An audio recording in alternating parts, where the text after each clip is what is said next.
ቹቻ ለምን ነገር ትላለህ? እኛ የሀገራችንን ዳኞችን እውቀታቸውን እናውቃለን። የቀድሞ ዳኛ ወልዴ አሁንም ይኸውልህ ደጋግሞ እየሰጠ ነው። ባይዘወይ ቹቻ ሙያ ክብር ነው። አንድ ነገር መረዳት ያለባቸው እንዲህ አይነት አድማጮች መረዳት ያለባቸው ነገር አለ። ዛሬ አንተ ክለብ ቢበደል ነገ አንተ ክለብ ይበደላል። ነገ ከአንተ ጎን ስቆም ደግሞ አይ ልክ አይደለም ከአንተ ጋር መቆሜ ብለህ እንደማሰብ ማለት ነው። እና ይህን ነገር ቶለሬት ማድረግ ያስፈልጋል። ሀሳብን በሀሳብ መምታት መሰረታዊ ነገር ነው። ጨርሰናል። ከዚህ በኋላ እንዲህ አይነት ነገሮችን ለመጨረሻ ጊዜ ነው የምናስጠነቅቀው። በፍጹም ሀሳብን በሀሳብ ከመምታት ውጭ ያሉ ሀሳቦች ከሲዲ ስፖርት ጋር አያስቀጥሉ። ምክንያቱም ሲዲ ስፖርት እጅግ የተከበሩ በሚሊዮን የሚቆጠሩ አድማጮች አሉ። እጅግ የተከበሩ ሰዎች የሚሰሙት ነው። እዛ ፕላትፎርም ላይ ስድቦች፣ አላስፈላጊ ነገሮች መመልከትም አንፈልግም። ከዚህ አንጻር እንደዚህ አይነት ነገሮችን ከጥቅም ውጭ እናደርጋለን ወይም አንታገስም። ስፖርት ያናዳል፣ ያበሳጫል። በሚከሰቱ ውጤቶች ምናምን የሚከሰቱ ነገሮች ተጽዕኖ ሊፈጥሩ ይችላሉ። ነገር ግን ሀቅን ደግሞ መካድ ልክ አይደለም። ሀቅን ከካድ ከራስ ጋር ነው የምትጣሉ። ስለዚህ ይህን ማሰብ ያስፈልጋል ለማለት ያለው። ሲቲ ከሊቨርፑል ሞቅ ጋል ቀዝቀዝ እንደገና ጋል ሞቅ ጋል እያለ ሁለቱ ቡድኖች ግራና ቀኝ እየወሰዱ ኳሱን የተጫወቱበት መንገድ በጣም አስገራሚ ፍልሚያና ጨዋታ ተመልክተናል። እጅግ አነጋጋሪ ነገሮች አሉ። ከዳኝነቱ ጀምሮ ዶሚኒክ ሶቦስላይ ከሂሮ ወደ ዚሮ የሄደበት የጨዋታ መንገድ በጣም ልብ ሰባሪ ነው። ሶቦስላይን እነ ፍሪምፖንግ ማን ነው እነ ጆይ ጎሜዝ በሌሉበት እነ ኮነር ብራድሊ በሌሉበት የቀይ መስመሩን ሸፍኖ የተጫወተ ያለው ተጫዋቻቸው ነው። ይሄ ተጫዋች ሚዱን ይጠቅማል። ሊቨርፑል የጉዳት ዜናዎች እየበዙበት ነው ያለው። ከአራተኛና ከአምስተኛ ደረጃ ከቶፕ ፎር እየራቀ ያለ ቡድን ነው። 5 ነጥብ ልዩነቱ ሆኖበታል። ነገሮች ከድጡ ወደ ማጡ እየሆኑ ነው። ሊቨርፑል ይህንን ሁኔታ ይከሰትበት እንጂ በተቃራኒው ሲቲ ደግሞ የትም ፍጩ ዱቄቱን አምጩ ሊባልም በሚችል ሁኔታ በነገራችን ላይ በጨዋታ ላይ ያሳየው እንቅስቃሴ በተለይ የመጀመሪያዎቹ 20 ደቂቃዎች ላይ በጣም ጥሩ ነበር። እንደገና ቀዘቀዘ፣ እንደገና ሞቅ እያለ የመጣበት ሂደት ነው ያለው ሲቲ። በዚህ ሂደት ውስጥ ግን ሲቲ ወደድንም ጠላንም ይችን 3 ነጥብ ማሳካቱ ቅድም እንዳልኩት መነቃቂያ መነሳሻ ለዚህ ውድድር ዓመት በሚያደርጋቸው ጉዞዎች በሚያደርጋቸው እንቅስቃሴዎች ተጫዋቾቹ ትልቅ ተስፋ እንዲያደርጉ እንደገና ወደ ዋንጫው ፉክክር እጅ አንሰጥም የሚል መልእክታቸውን ለማስተላለፍ ትልቅ ጠቀሜታ ያለው ጨዋታ ሆኖ ተመልክተነዋል። ቀጣዮችን ጊዜዎች እንግዲህ በጉጉት እንዲጠበቁ ያደርጋል። ሲቲ ቀጣይ ሮብ ፉልሃምን ካሸነፈ ከአርሰናል ጋር ያለው ነጥብ ልዩነት ወደ 3 አጥቦ አርሰናል ከብሬንፎርድ እስኪጫወት ድረስ ይጠብቃል። አርሰናል ላይ እንደገና ሲቲ ጫና ወደ መፍጠር ሊመጣ ይችላል፣ ቀድሞ ስለሚጫወት ቀጣይ ጨዋታ ማለት ነው። እንዲህና እንዲያያን የዋንጫው ፉክክሩ እንደገና 9 ቢሆን እኮ ደባሪ ይሆን ነበር አለ 9 ቢሆን ትንሽ የዋንጫው ፉክክር በቃ እጅ ወደ መስጠት የሚመጣበት ሂደት ሊኖር ይችላል ብዬ አስባለሁ። እና በጣም አሪፍ ቆይታ አድርገናል። ቹቺዬ ውዬ 3 ነጥብም ሆኖ እኮ አርሰናል ይወስዳል ብዬ ተናግሬያለሁ። እኔ ስለ 9 ነጥብ አይደለም ያወራው።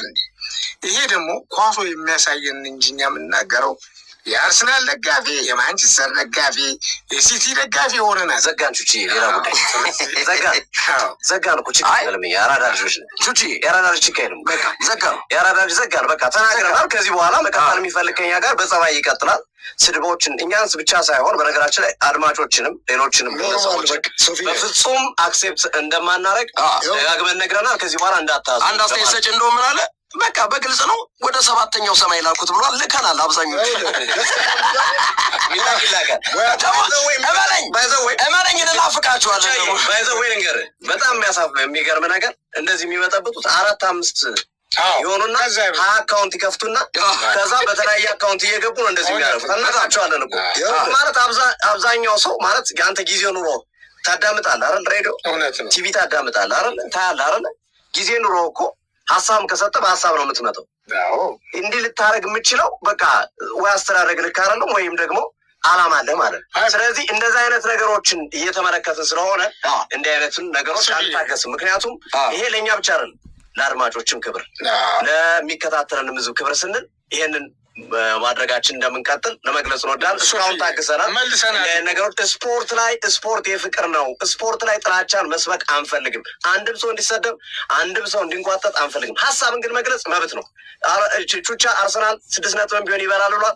አይበላም ማለት መብታችሁ ነው። እናስተናግዳለን። ሀሳብን በሀሳብ ነው መብት ነው። ስለዚህ ሀሳብን በሀሳብ መልመድ አለብን። ይሄ ይህን ባህል ማሳደግ አለብን። ኢትዮጵያዊ ባህል የቆየ ባህል ከሆነ ሀሳብ በሀሳብ በሽምግልና በሀሳብ መነጋገር ማለት ነው። ይህንን ማሳደግ ተገቢ ነው የሚለው ላይ ያለው። ቹቺዬ ስለ ጨዋታው የመጨረሻ ሀሳብ የምትለው ካለ እንዝጋ። በቃ ጨርሻል።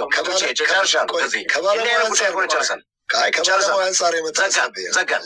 ከዚህ ቹቺ ሶፊ ምንድን ነው? እሺ ስለ ጨዋታው የመጨረሻ ሀሳብ ይሄ ጨዋታ በእርግጠኝነት ነው አሸንፎ መውጣት የሚገባው ሊቨርፑል ነበር።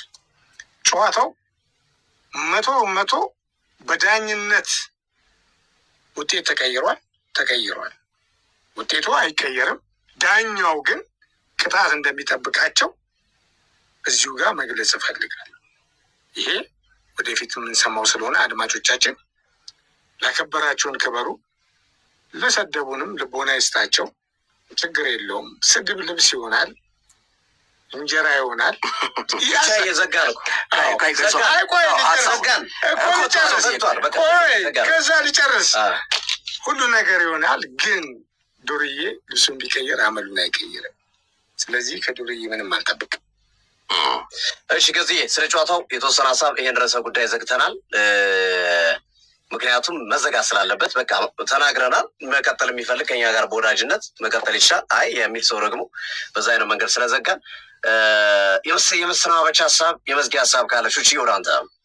እኔ ምንም አይደለም። ቀደም ሲል ነገር ያለው በቃ የዛሬው ጨዋታ ሊቨርፑል ነጥብ ተዘርፈዋል። ምንም ጥያቄ የለውም። ጨዋታው ለሊቨርፑልን ውጤት ዲዘርቭ አያደርግም። ከዚህ ውጭ የምናገረው ነገር የለም። ግርምዬ ያው እንግዲህ ማንቸስተር ሲቲ ማሸነፉ የዋንጫ ፉክክር መምጣቱ በቀጣይ የሚኖሩ ጨዋታዎች እንዲጠበቅ ያደርጋል። እሱ አሪፍ ነው። ግን ደግሞ እኔ አሁን ዳኛው ላይ የመጀመሪያ ጣቴን የምቀስረው ሞሐመድ ሳላ ላይ ጥፋት ሰርቷል። ስለዚህ ሞሐመድ ሳላ ላይ ጥፋት ሰርቶ በዝምታ ያለፉበት መንገድ እስካሁን ድረስ ምንም ምላሽ ያላገኘሁበት ነው። ኢቭን ቫር እንኳን ማየት አልተፈለገም። ሁለተኛ ሊቨርፑል ሁለታቻ ለመሆን በሚሯሯጡበት ሰዓት ላይ ቅሬታ አቅርቦ በመልሶ እይታ በሪፕሌይ እንኳን የማየት እድሉን አልገጠመንም እና ያ መሆኑ ትንሽ አስገርሞኛል። ከዛ ውጭ በጣም እኔ ማድነቅ የምፈልገው አንድ ተጫዋች አለ፣ በርናንዶ ሲልቫ። እኔ ማንቸስተር ሲቲ በርናንዶ ሲልቫን ሲያጣ ምን እንደሚሆን ይገርመኛል። በነገራችን ላይ ከጨዋታው በኋላ በሰጠው አስተያየት ይህን ጨዋታ ብንሸነፍ ዋንጫውን ጉዳይ ዘግተን ነበረ ነው ያሉ። የዋንጫውን ጉዳይ አበቃ ብለን እርግጠኛ የምንሆንበት ጨዋታ ነበረ እና በዚህ ጨዋታ ላይ እንዲህ አይነት ነገር መከሰቱ ነገሮችን ከባድ ያደረግብን ነበር። በማሸነፋችን ተረስተናል ብሏል። ስለዚህ ትክክለኛ ሀሳብ ነው። አድማጮቻችን ለነበረን ቆይታ ከልብ እናመሰግናለን። ያው ጥሩ ምሽት እንደሆነ እናስባለን። ዛሬ ግን መታረም ያለባቸው አንዳንድ ሰዎች መታረም ይኖርባቸዋል። እኔ በጣም ወደ መጨረሻ ስሜታዊ ሆኛለሁ እውነት ለመናገር ማለት አውቆ እኮ ነው። ግርም ያንተ ለምን እንደሆነ ታውቃለህ? ስሜታዊ ሆንኩት እኔ ቹቻን ከሚናገሩት እኔ ቢናገሩኝ ደስ ይለኛል። ገብቶኛል። በቃ ማለት እንዴት አንተ ታላቀን በምን ሞራል ነው የምትናገረው? እንደው አትሊስት እንኳን ስነ ስርዓት ባለው ቃል እኮ መናገር ይቻላል። እኛ ችግር የለውም ስንሰደብ ኖረናል። መሳደብ የሚፈልግ ይሳደብ፣ ኢትስ ኦኬ፣ ችግር የለውም። ሪስፔክት ማድረግ ያለብን ልብሱን ቢቀየር አመሉን አይቀየርም። ያናደረን ቹቻ ላይ መሆኑ ነው። ነው ያነጣጠረው ቹቻ ላይ ያነጣጠረው ነገር ነው። እንደዚህ እየጻፈ የሚለው ስለ ኳስ መሆኗን ውጪ ዱዲ 5 ሳንቲም ማክሰሮ እንደዚህ የሚጽፈው ስለ ኳስ የሚያውቅማ ቶለሬት ያደረግና በጣም አሪፍ ፎርዋርድ ተመልካዮቻችን እሱ ብቻ ሳይሆን የማሽቻ ያራዳልሽ ወገን የለዩ ዱርዬዎች ስላሉ ትተናቸዋል። ይሄ የኳስ ጉዳይ አይደለም። ሌላ ኬዞች ይኖራሉ።